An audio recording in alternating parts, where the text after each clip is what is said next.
4 labour కోడ్ల రద్దుకై మంగళవారం IFTU అనుబంధ గోదావరి లోయ బొగ్గు గని కార్మిక సంఘం రామగుండం రీజియన్ కమిటీ ఆధ్వర్యంలో అన్ని గనులపై కార్మికులు నల్ల బ్యాడ్జీలు ధరించి నిరసన తెలిపారు.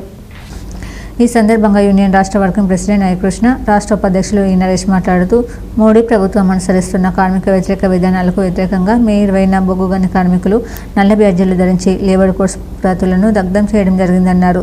దేశంలో అధికారంలో ఉన్న బీజేపీ మోడీ సర్కార్ కార్పొరేట్ శక్తులకు అనుకూలంగా కార్మిక వ్యతిరేక 4 లేబర్ కోడ్స్ను తీసుకొచ్చిందని, ఈ 4 లేబర్ కోడ్స్ వ్యతిరేకంగా దేశంలో ఉన్న కార్మికులంతా నిరసన పాటిస్తున్నారని తెలిపారు. సింగరేణిలో కూడా నిరసన కార్యక్రమంలో భాగంగా బొగ్గు గనులపై కార్మికులు నల్ల బ్యాడ్జీలతో నిరసన తెలపడం జరిగిందన్నారు.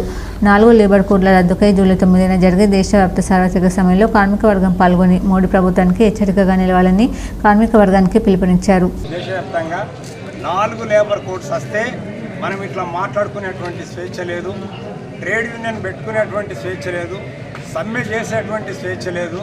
అంతేకాకుండా ఇప్పుడున్నటువంటి 8 గంటల పనిదినం కాకుండా 12 గంటలు 14 గంటలు వచ్చేటువంటి అవకాశం ఒకటి ఉంది.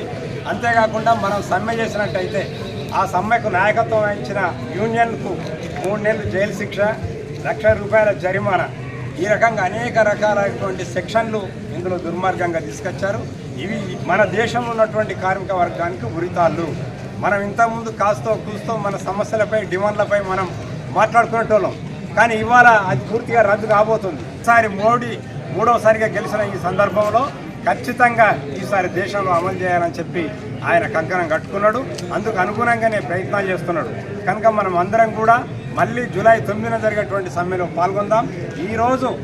ఇవాళ మోడీ ప్రభుత్వం 44 కార్మిక చట్టాలు 4 కోడ్లుగా కుదించి కార్మికుల గొంతు కోసేటువంటి పరిస్థితిని తీసుకురావడం అనేది జరిగింది. ఈ యొక్క 4 కోడ్లు రద్దు చేయాలని చెప్పి యథావిధిగా కార్మిక చట్టాలన్నీ కూడా యథావిధిగా కొనసాగించాలని చెప్పి ఈ సందర్భంగా డిమాండ్ చేస్తున్నాం. అదేవిధంగా అనేక లాభాలు నడుస్తున్నటువంటి పరిశ్రమలను మరి ప్రైవేట్ పరం చేస్తున్నటువంటి పరిస్థితి ఉంది.